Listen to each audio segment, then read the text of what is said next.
And my daughter-in-law's parents, who lived down in the village actually, I think they felt sorry for their grandchildren because my son and daughter-in-law were making mostly macrobiotic Thanksgiving. So they thought they're being cheated. They're being deprived. So they brought, out of good-natured kindness, turkey. So to be kind of join in and polite, I said, okay, I'll try a little piece, even though it's been decades since I've had turkey. And I discovered, I tried to take the smallest possible mouthful. And they're watching, very good, yeah. And as soon as it entered the mouth is your information decoding unit. Information came. Not this kind of information. Can you imagine the first bits of data, what they were, what level it was? Most people, when they eat modern foods, the information they get is overwhelmingly, can you imagine Haagen-Dazs is what? I know, I've experimented. Overwhelming pleasure, isn't it? Pleasure. And there are entire divisions of people in the food industry trying to hit what they call the sweet spot to get you addicted to the pleasure response. What's your favorite Haagen-Dazs? Strawberry. Sour. Okay. Pleasure. But this information from the turkey came one level above that sensory level. Can you imagine? More on the emotional level. An unbelievable feeling of sadness. Undeniable. Like nanoseconds. Boom. Why sadness from the Thanksgiving turkey? Why? You had a sad life. Very miserable life. You've seen the films from PETA and all that, right? About what happens to that factory farmed livestock, including turkeys. Terrible conditions, right? They are so sick that they're fed what? To keep them alive from preventing infection. The antibiotics. They're given hormones to make their growth speed up. They're confined in tiny spaces, never even seeing the sun. Very miserable life. Now, how did that turkey, its life, compare to the wild turkeys out here?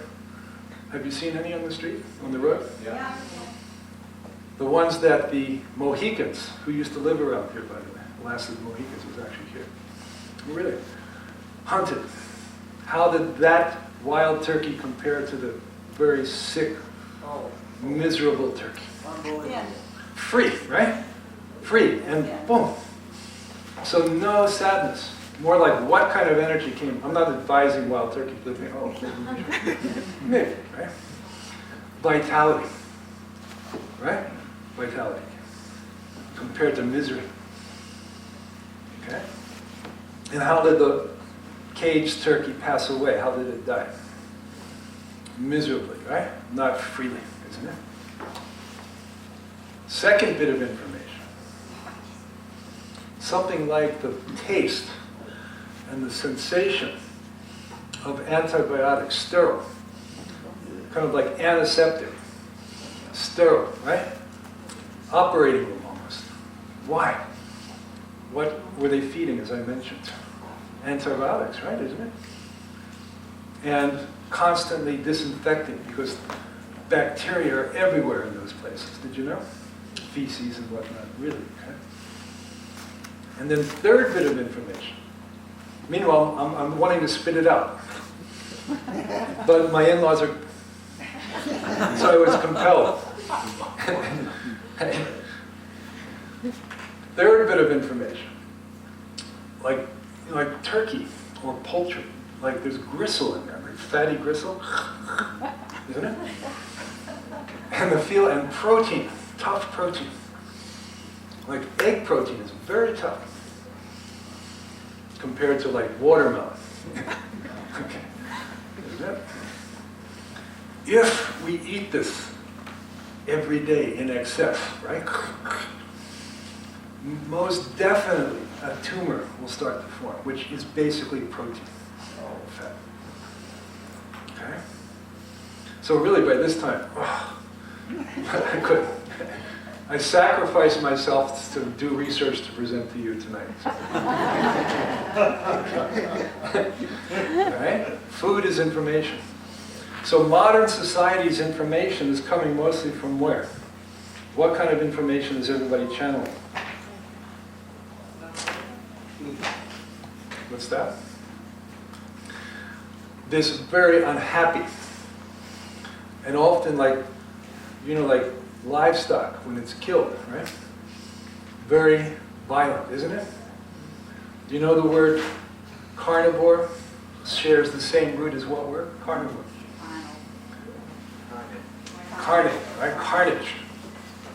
Carnage. Okay? So very low-grade information. So what do we see in our world?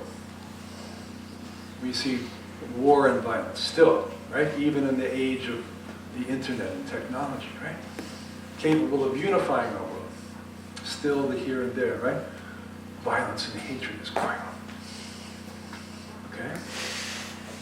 So when we start channeling this information, what kind of society do you think it comes? And the Far Eastern people gave us actually a clue. The word peace, right? In Japanese and Chinese.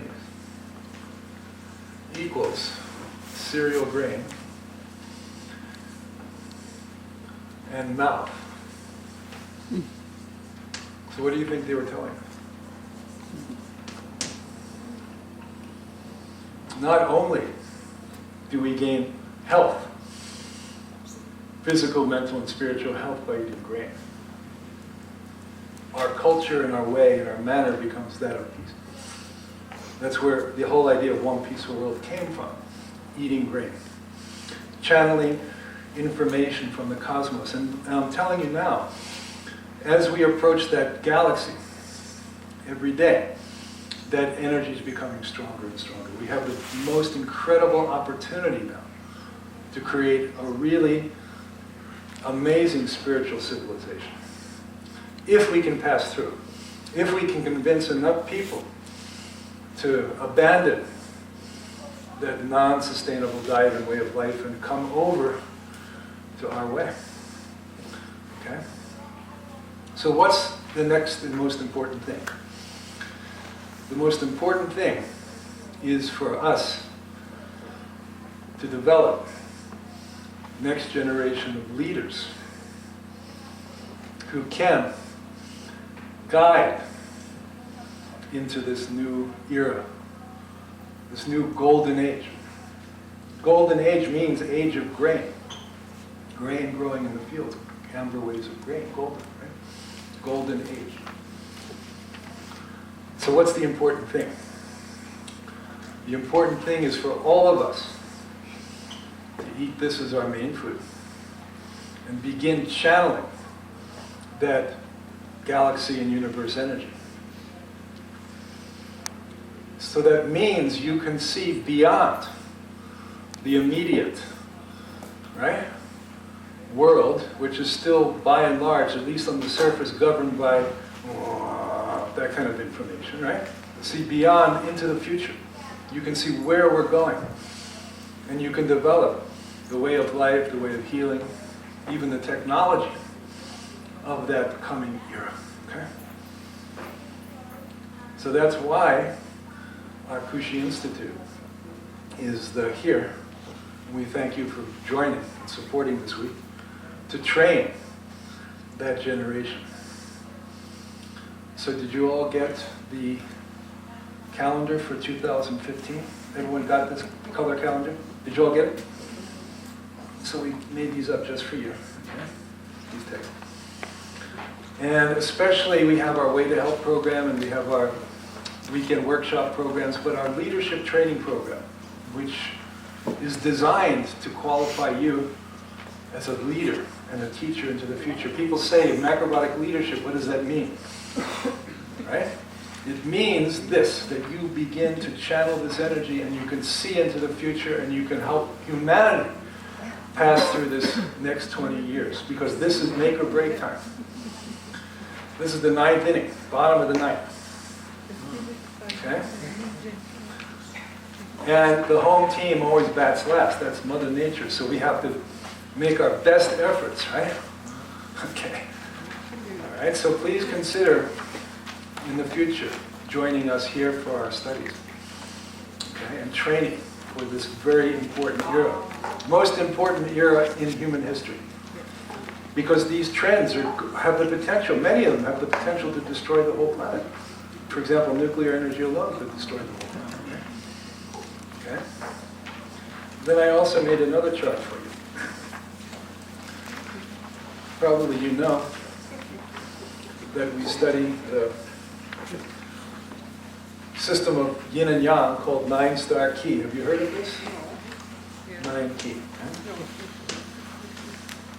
And it's a wonderfully fun way of understanding personality, energy, life direction, relationships, health. All of these amazing things become crystal clear with 9-star key. But these charts go beyond the personal. 9-star key means basically every 9 years there's a repeating cycle of energies based on yin and yang. There's also a 9-year cycle. And there's also an 81-year cycle. And the 9-year cycle governs like social trends every 9 years. The 81-year cycle governs societal trends. Okay? There's a 9 times 81. Who's good at math? 9 times 81? That governs like civilization, almost civilizational. So like 729 years ago, what started? It was the beginning of our modern era, right? Nation states began, scientific revolution started, Renaissance began, democracy, those ideas, all started at that beginning. And then if you multiply that by 9, what do we get? 729 by 9, is that right? Roughly 6,000 years, right? That takes us back here to the halfway point of this dark era. So-called beginning of recorded civilization, right? Tigris, Euphrates, right? Cultivation of grain, livestock, Babylonia, all of that started about that time. Pyramids went up around that time. So as you can see, the period from 1955 to the year 2035. This is why 2036 is very important. Can you see what number is in the center? 9. 9 is the number of fire. 9 fire. This era is governed by 9 fire.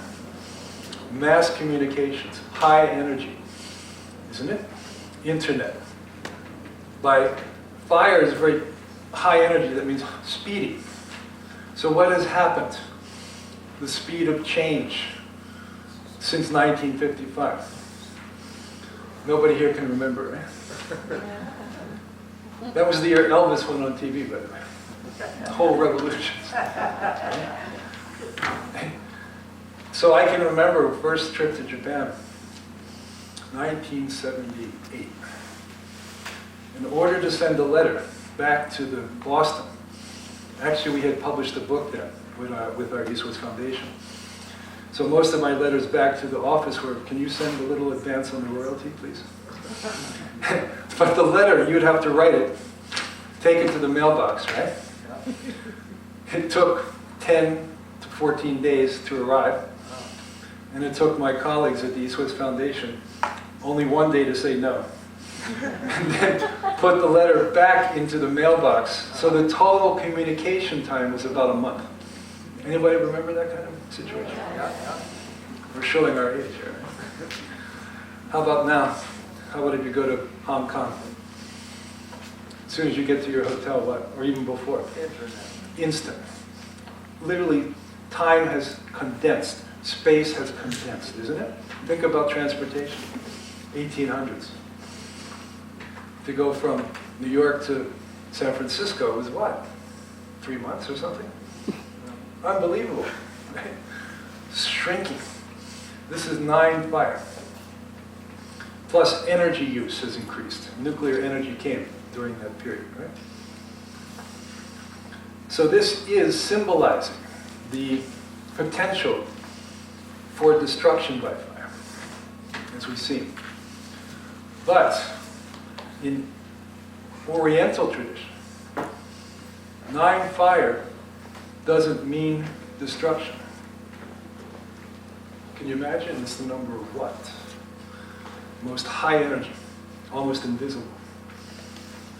Spiritual development, spiritual awakening, even enlightenment. So we are at the point of flipping either this destructive energy toward letting it go, or flipping it toward its opposite, toward enlightenment. Okay? Using much of the technology that's been invented during this 9 fire period.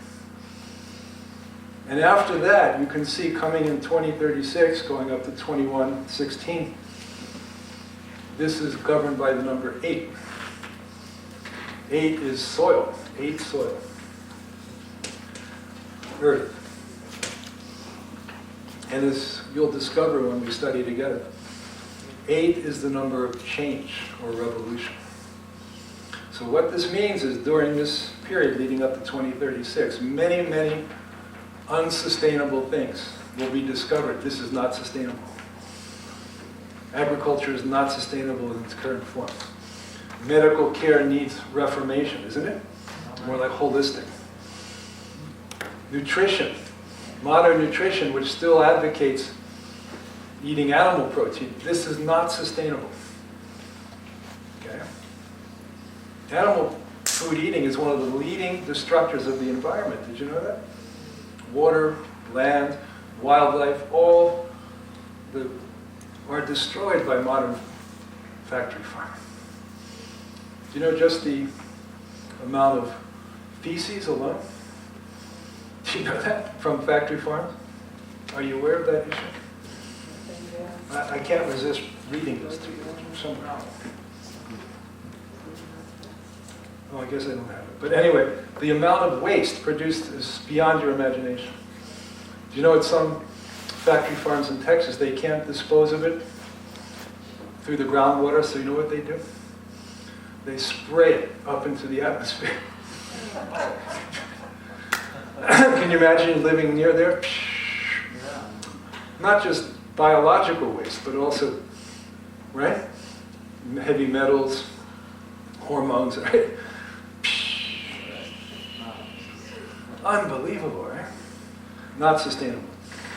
So after this period is reached in 2036, the Micho has predicted every modern system, method, technology that is discovered to be unsustainable will undergo tremendous reformation.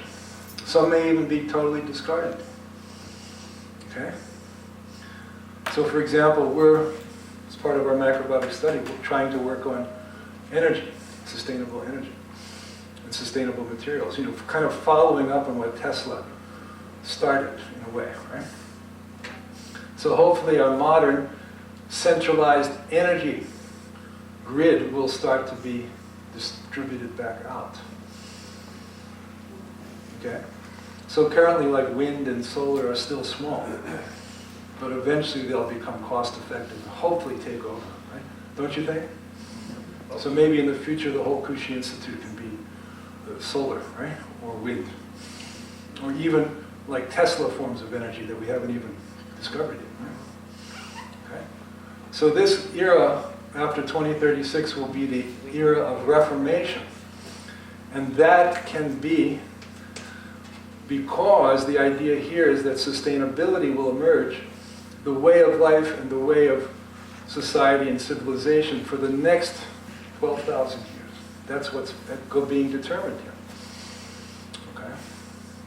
So what you're doing here is very meaningful. What we're doing here is very meaningful. Please don't lose sight of that at all. Okay? Wonderful, isn't it? Good. And any question? Yes, please. There's been two recent discoveries in anthropology. I don't know if you're aware of them. One is the guy's name, Leon Bonetti, I think, a doctor in Italy, who did the Genographic Project. And it starts when life moved out of Africa. Human beings started migrating out of Africa about in 2 cycles back in this 23,000 year cycle, roughly about 50,000 years ago. There was a transformation in consciousness, and unexplainable by him, his understanding, but this Excellent. does. Transformation in consciousness, and human beings started using bones, new tools. They started eating a little bit more agriculture. Not agriculture, just like hacking more grain, and they started exploring more. They became more fearless, More branching out. Yeah, just more, I don't know, guided by the heavens. Wonderful. And then the other famous anthropology worker, Jared Diamond, who did all his work in the Polynesian Islands, 1 cycle back in this cycle, roughly 24,500, 25,000 years ago, found out that that's when all the South Pacific Islands were colonized. Yeah. And the way that they did it is also a revolution in consciousness, and they, kind of unexplainable. They got into boats, they jumped into boats, small bands, a few dozen, a few hundred, and they just set out into the ocean. Amazing. Connected to the Kind heavens. of guided by their own internal compass. Connected to the heavens. They just found these currents they got into, and they found islands totally out of sight, hundreds of miles apart. Wow. Even Magnetically attracted. yeah, they just went to the islands, and then Wonderful. fearlessly jumped in and went to another island. Great. Really great examples. Kind of like dovetailing with this. Yeah. Stuff. Please write an article for Examples Macrobiotics Today. of consciousness. That is Please write an revolutionary. article. Yeah. Did you see about a year ago, Japanese scientists used sound waves to levitate styrofoam? No. To literally levitate, coming, right? And I thought that's amazing, because the rumors are that the pyramids in Stonehenge were built by sound devices that levitated the heavy. Interesting, right? So maybe we're on the cusp of rediscovering that kind of literally unlimited technology. Tesla himself said, in the future, we will tap into the universe itself for our energy. He called it the wheelwork, which is like the spiral of nature. And we'll have unlimited energy, no pollution, totally sustainable. So I think we're at the cusp of that. That goes totally together with this, because when we eat this, we channel that wheelwork of nature, right? We become one with that. Okay? Great, guys. Thank you so much. Again, welcome to our summer conference.